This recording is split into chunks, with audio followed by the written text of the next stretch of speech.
जय श्री कृष्णा दोस्तों, स्वागत है आपका हमारे चैनल आई एम मोटिवेटेड में। आज हम भगवत गीता के तीसरे अध्याय के बारे में बात करने वाले हैं। इस अध्याय में श्री कृष्ण कर्म योग की व्याख्या करते हैं। वो अर्जुन को समझाते हैं कि कोई भी व्यक्ति एक क्षण के लिए भी कर्म किए बिना नहीं रह सकता। अपने स्वभावगत गुणों से बंधे हुए सभी प्राणी हमेशा किसी न किसी कार्य में लगे रहते हैं। श्रेष्ठ वो लोग हैं जो कर्म योग का अभ्यास करते हैं और ब्राह्मण रूप से अपने उत्तरदायित्व को पूरा करने के लिए लगन से काम करते हैं, लेकिन आंतरिक रूप से वे उनसे अनासक्त रहते हैं। हालांकि पाखंडी लोग बाह्य रूप से त्याग प्रदर्शित करते हैं, लेकिन आंतरिक रूप से अपनी इंद्रियों के विषयों में लगे रहते हैं। अर्जुन श्री कृष्ण से पूछते हैं कि लोग पाप क्यों करते हैं, ना चाहते हुए भी, मानो किसी बल के द्वारा।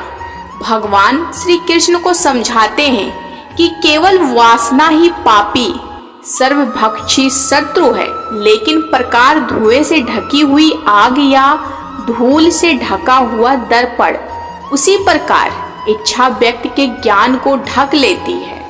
अर्जुन ने कहा, हे जनार्दन, यदि आप ज्ञान को क्रम से श्रेष्ठ मानते हैं तो फिर आप मुझे यह भयंकर युद्ध करने के लिए क्यों कह रहे हैं? आपकी अस्पष्ट सलाह से मेरी बुद्धि भ्रमित हो गई है।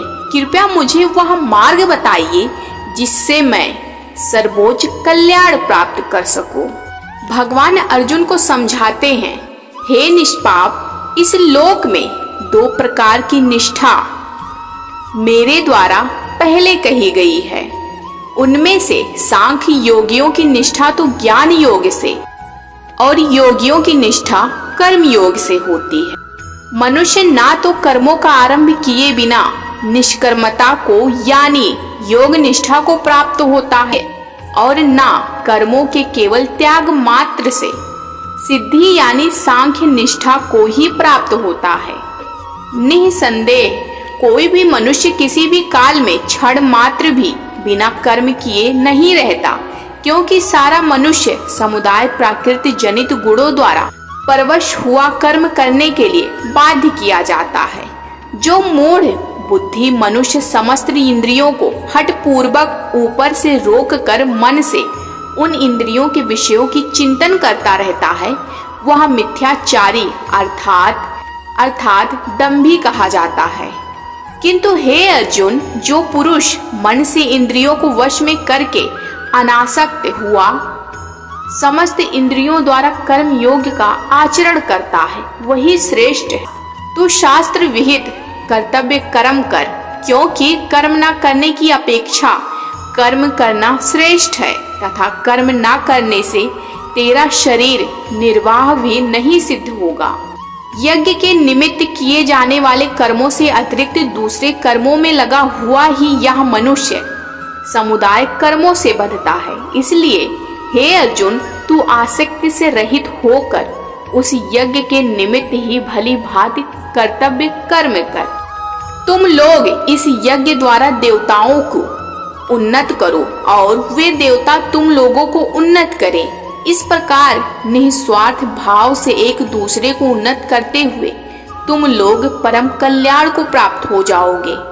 यज्ञ द्वारा बढ़ाए हुए देवता तुम लोगों को बिना मांगे ही इच्छित भोग निश्चय ही देते रहेंगे। इस प्रकार उन देवताओं द्वारा दिए हुए भोगों को जो पुरुष उनको बिना दिए स्वयं भोगता है, वह चोर ही है।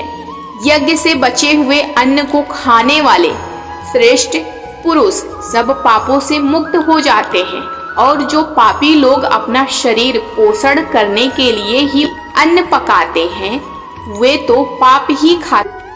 संपूर्ण प्राणी अन्न से उत्पन्न होते हैं। अन्न की उत्पत्ति वृष्टि से होती है, वृष्टि यज्ञ से होती है और यज्ञ विहित कर्मों से उत्पन्न होने वाला है। कर्म समुदाय को तू वेद से उत्पन्न और वेद की अविनाशी परमात्मा से उत्पन्न हुआ जान। इससे सिद्ध होता है कि मनुष्य सर्वव्यापी परम अक्षर परमात्मा सदा ही यज्ञ में प्रतिष्ठित है। हे पार्थ, जो पुरुष इस लोक में इस प्रकार परंपरा से प्रचलित सृष्टि चक्र के अनुकूल नहीं बरतता, अर्थात अपने कर्तव्य का पालन नहीं करता, वह इंद्रियों द्वारा भोगों में रमण करने वाला पापायु पुरुष व्यर्थ ही जीता है। परंतु जो मनुष्य आत्मा में ही रमण करने वाला और आत्मा में ही तृप्त तथा आत्मा में ही संतुष्ट हो, उसके लिए कोई कर्तव्य नहीं है। उस महापुरुष की इस विश्व में ना तो कर्म करने से कोई प्रयोजन रहता है और ना कर्मों के ना करने से ही कोई प्रयोजन रहता है, तथा संपूर्ण प्राणियों में इसकी चिन्ह मात्र भी स्वार्थ का संबंध नहीं रहता। इसलिए तू निरंतर आसक्ति से रहित होकर सदा कर्तव्य कर्म को भली भांति करता रहे, क्योंकि आसक्ति से रहित होकर कर्म करता हुआ मनुष्य परमात्मा को प्राप्त होता है। जिस प्रकार धुएं से अग्नि और मैल से दर्पण ढका जाता है तथा जिस प्रकार जेर से गर्भ ढका जाता है, वैसे ही उस काम द्वारा यह ज्ञान ढका रहता है। और हे अर्जुन, इस अग्नि के समान कभी न पूर्ण होने काम रूप ज्ञानियों के नित्य वैरी द्वारा मनुष्य का ज्ञान ढका हुआ है।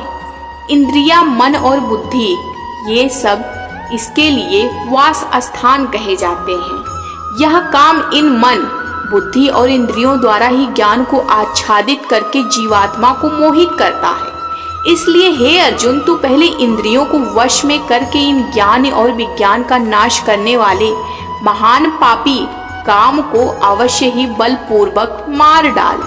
इस प्रकार बुद्धि से पर अर्थात सोच में बलवान और अत्यंत श्रेष्ठ आत्मा को जानकर और बुद्धि द्वारा मन को वश में करके, हे महाबाहु, तू इस कर्म रूप दुर्जय शत्रु को मार डाल। आगे श्री कृष्ण कहते हैं कि शेष मानव जाति से भिन्न ऐसी प्रबुद्ध आत्माएं जो आत्मज्ञान में स्थित रहती है, वे शारीरिक उत्तरदायित्वों का पालन करने के लिए बाध्य नहीं होती, क्योंकि वे आत्मा के स्तर पर अपने उच्च दायित्वों का निर्वहन कर रही होती हैं। साथियों, श्रीमद् भगवद गीता का 3रा अध्याय यानी कर्म योग यही समाप्त होता है। भगवद गीता के 4थे अध्याय को जानने के लिए हमारे चैनल को सब्सक्राइब जरूर करिएगा। धन्यवाद।